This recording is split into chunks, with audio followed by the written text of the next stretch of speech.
Hi, welcome back everybody. Welcome back to Aunt Joan's Classroom. I'm here with Ali Sultan, director, producer, and coach. Oh, yep, we're all here. We've all had lunch. We're all back from recess and we're ready to learn. This is the classroom where learning is fun and teaching's a blast. Today I'm really excited because we're going to start a several-week segment on word patterning. And I hope you're excited as I am about finding patterns in words.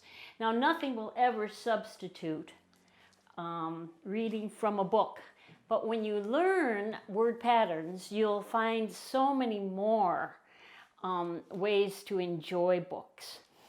So let's just review quickly the language arts. They are, when we're first babies, listening, speaking, reading, and then the most difficult one is writing. So we're going to be focusing the next few weeks on reading and specifically looking directly at words. Today we're going to look at the letter B, and we're going to encourage you to play around with word forms, patterns in words. So we're just going to start with a simple word like book. And if you start noticing words around you, you don't have to have any computers or cell phones. You don't have to really have anything to have fun with words. You just go out, look around the world, think of a word, find a word, and then start playing with it. So this is the word book. And we can do many things with just this one word. If you look in the dictionary, there are so many definitions just for the word book. Like, of course, you're going to read a book and look at a book, look at pictures in a book maybe, but there's also book a trip. There's sometimes when people are in a hurry, they might say to somebody, come on, book it. Or in cards, there's a book is like you have to get a book of something before you get points. You can book a plane reservation or a bus reservation. So just the word book, just learning that, looking up these, it's like one whole page in these dictionaries. I like to have dictionaries around. I used to collect a lot of them. You can get them at thrift stores. You can get them at rummage sales. I got this one in one of those little free libraries in our city. That was quite a find. So, and I also like to have magnifying glasses when I have dictionaries. It's just a fun way to learn, a way that gets you kind of off screens for a while. So let's take a look at some of these word forms. There's bookmark, which a lot of people like to make their own bookmarks, right? Once you know book, you know there's bookworm. So if you really like reading books, you might be considered a bookworm. There's bookish. If you're a bookworm, you're probably considered a bookish person, somebody who really likes to read books. There's booked. Look at that ED at the end has a T sound. Booked. You know, like we booked the tickets. Booking. Let's work on booking the trip once we get our work done. Bookcase.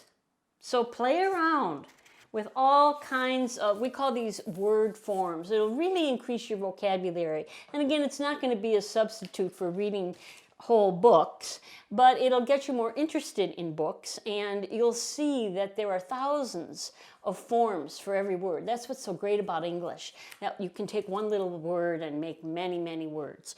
So speaking of English, we're going to talk now about the letter B and the ending, the magic ending B-L-E.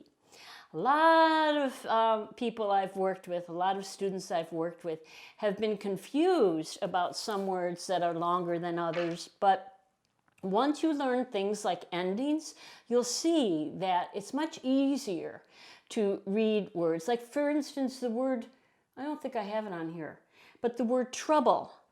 A lot of students had trouble reading the word trouble, but once they learned about the ending B-L-E, oh, it fits a pattern, see?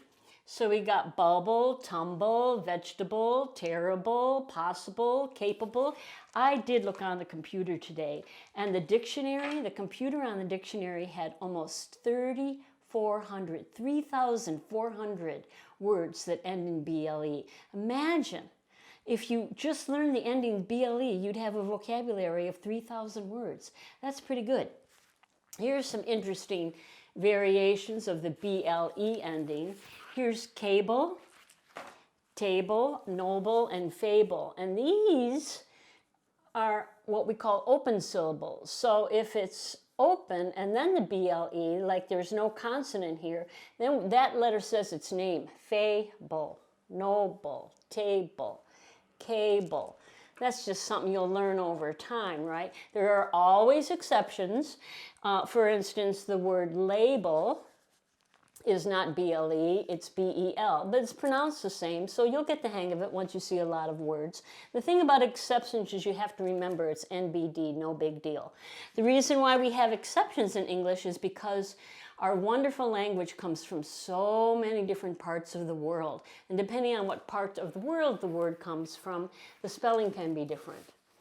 Okay, so I do want to mention that we have 2 more portraits for our wall of portraits. Barbara and James have sent us portraits. And you don't have to be a kid. You can be a grown-up. You can send us any kind of portrait you want. I love these.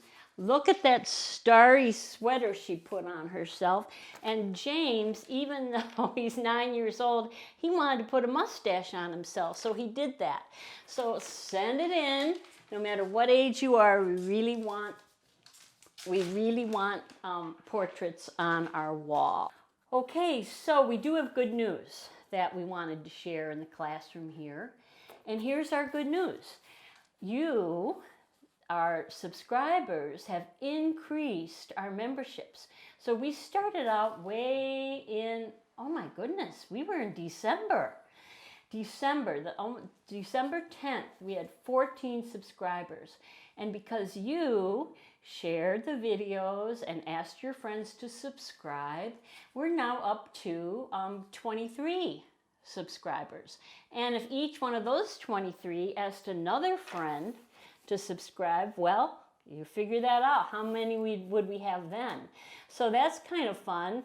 It's not all that important, except I like a challenge. I think we can do it. I think we can get up to that magic number 1,000. I wonder how long that will take us.